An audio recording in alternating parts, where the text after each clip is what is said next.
It is mid-August and I am on Dunlop Lake, just past the access point, north of Elliot Lake.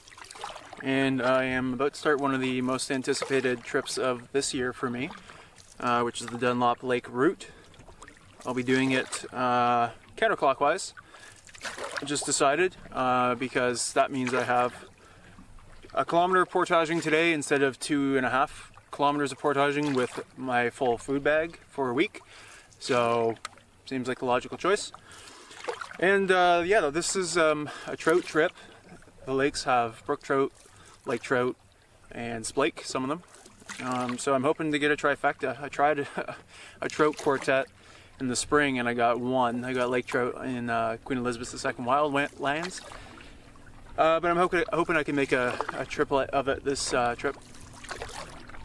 And at the end of my July trips, I joked about having to throw out my shirt because it was just awful. It was dirty and smelly. And I actually did have to throw it out.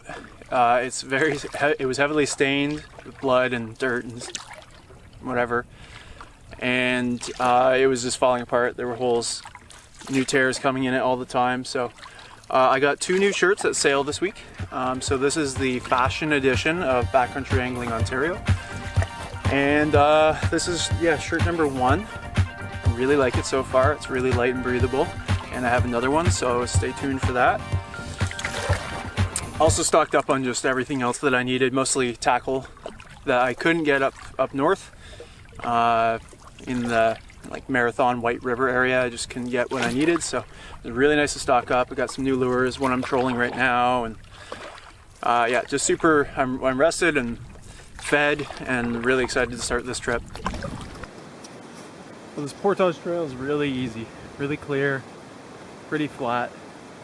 So that's nice. I forgot about this one, so it's actually a kilometer, 1.4 kilometers for this direction as opposed to 2.4 for the other way, so still a kilometer shorter. It still makes sense to do this way first. And it's a peach of a day, beautiful. Bugs are not bad at all, hardly any. The only thing not going in my favor right now, and I'm not really complaining, it's not that bad, is sleep. I woke up at 4:30 this morning and then drove 6 hours. 2 nights ago, at the start of the weekend, I went to bed at 4:30, so circadian rhythm is a bit thrown off, but hey, plenty of time for sleeping. Everything's awesome. I'm into 10 Mile Lake now, and it is really lovely here. There's a cliff. Nice little channel between the island. And the water is crystal clear blue. If there wasn't a ripple on the lake right now, even the camera could see pretty deep. But with my polarizing sunglasses, I can see quite deep. This lake is just gorgeous. Maxes out at around, I wrote down it maxes out at 117 meters deep, which is super deep. It's, I don't know, at least 350 feet. And it's just got lake trout in it as far as sport fish go, according to my research, but the water is not too warm as a result. It doesn't get that warm when it's this deep. And this is mid-August, so it's not any warmer than this. And it's quiet. I think I have the lake to myself, but there are cache boats here, and it looks like maybe some cottages in the distance. So not a secluded place, especially if you come on the weekend. I'm here on a Monday now, but beautiful and a huge lake, so even if there were a couple boats on here, you would hardly know.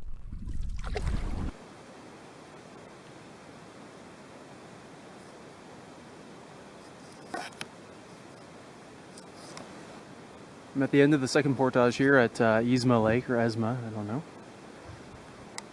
And it's another well-maintained portage. There's a lodge on 10 Mile Lake that probably does that. And that means easier portage, but less seclusion. So, I don't know. It's okay. I'll take it right now. I'm really tired. I hit a wall after that first portage with the lack of sleep.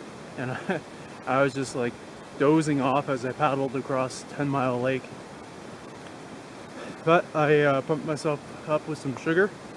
Got chocolate and some jujubes. Unfortunately, as always, there are some green ones. So, as always, I'll work my way through that. It's something I can overcome for the sugar. And just got to get back for the next load. And then after that, I have Ezma Lake to cover, and then Small Lake, and another portage, and then I'll be into Upper Mace Lake, which is where I plan on camping tonight. Well, I'm past Swamp Lake and onto the final of 4 portages for today. I'll be at Upper Mace Lake in, I don't know, 15 minutes after I get the gear across, and then I can set up camp on one of at least 5 campsites on that lake. And then I can nap. I am zonked. I'm through the first bay of Upper Mace Lake, and it's really shallow in there, 2-3 feet the whole way. And just coming out to the open section of the lake, it looks really nice. I'm at the bigger island on Upper Mace Lake now, and I'm going to set up camp here. It's a good spot. It's got a good flat tent pad there. Nice clean living area without any just junk, which is nice. And that nice mooring for the canoe down there. And it's even got blueberries. This is great. Rain's holding off for now, so I better get the camp set up quickly. There are those like dark, stringy, curly, menacing clouds in the sky, and usually they don't bring too much rain, but they can just create some downpours. Camp is made, and I'm just eating some hummus, spicy hummus, with some naan I just toasted up, which is a really simple but awesome dinner. And then some veggies, mixed veggies too, to dip in the hummus. Definitely hits the spot. And it's 7 o'clock now, so I'm not gonna nap. There's no point at this point. So I'll go for a fish in a bit. There's another party on the lake. I think it's a group of 4, which is cool. I've had enough lakes to myself lately. I'm good to share one. So maybe I'll run into them. Maybe they're fishing. I can safely say this is one of the best camps I've ever had. It's just a perfect little spot for everything, it seems. There's a nice shelter and mooring for the canoe in there, and a terrific view. Just islands everywhere. The other group is way across there, so I can't hear them or anything like that. Looks like there are 4 of them.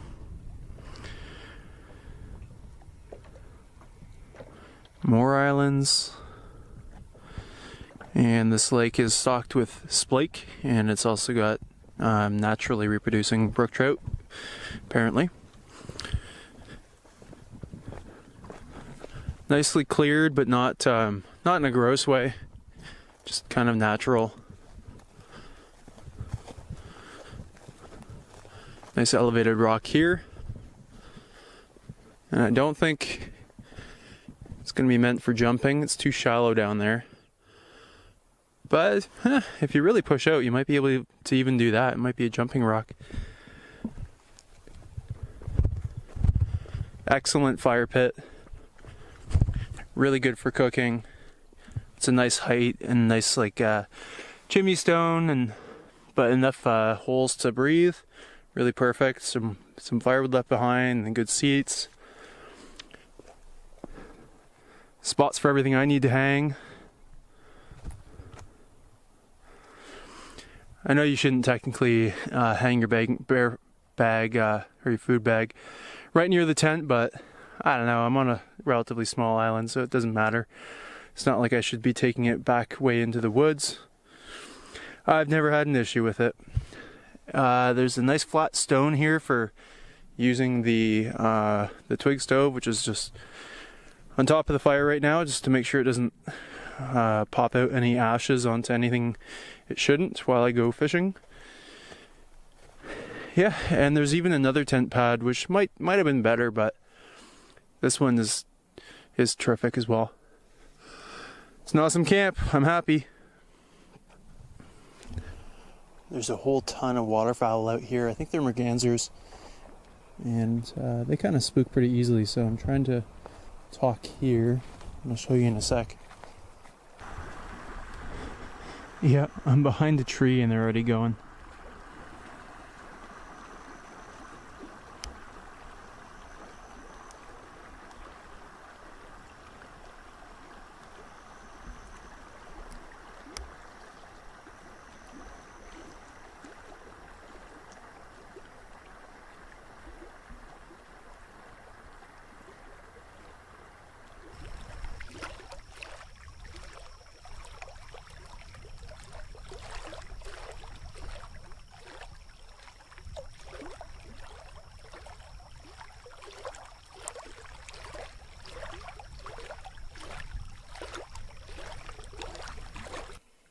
What I'm really hoping to catch here on this lake is splake, because it's the only lake in this route that I'll be spending much time on that has splake.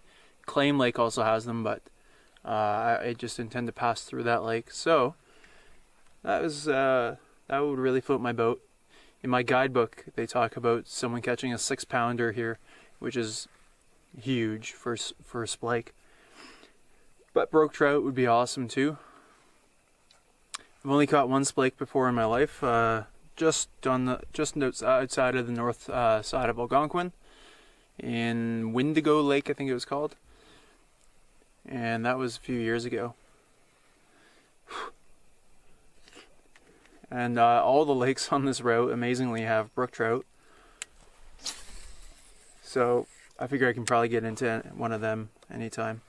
And that one splake I did catch, I didn't keep, so I'd like to try it. Destinations like this are just what I dream of. There's so many islands that you can easily get lost. And that's what I just did. I accidentally went into this bay because I misread the lay of the islands. Yeah, there's a bug. Rare. I've seen like, I don't know, maybe 20-30 biting insects today. And that's pretty outstanding. Oftentimes the routes I most look forward to probably fall short because I'm expecting too much, but this one is exactly what I hope for right now. It's nice. It's the perfect amount of portaging, I'd say. 4 portages, and it gets you into a pretty secluded lake. Nothing too long, and nice, pretty clear portages. Perfect. There aren't a lot of places I come back to because there are so many places to go to for the first time, which is always exciting. But this immediately strikes me as one that I'll probably come back to. There's only, out of the 4 months of backcountry camping I did last summer, there are 2 places that I love that I have gone back to or plan to go back to. And one was Nogginosh. That's such a good spot for how close it is to Toronto, only about 3 hours. And the other one I plan to go to next month, it's in Temagami. It's my favorite place on earth. And if I still don't have a job in September, I'll be there for a bit. It's a bit after 9 and it's pretty close to dark. It's well past the summer solstice. That was like almost 2 months ago. So the days are not nearly as long anymore. But I'm really excited to go to bed, so I'm okay with it being dark. I'm pooped. I trolled for most of the way in today. Didn't get a bite. And didn't get a bite this evening. That's the only thing that could spoil this trip right now, is poor fishing, but I'm sure it'll turn around.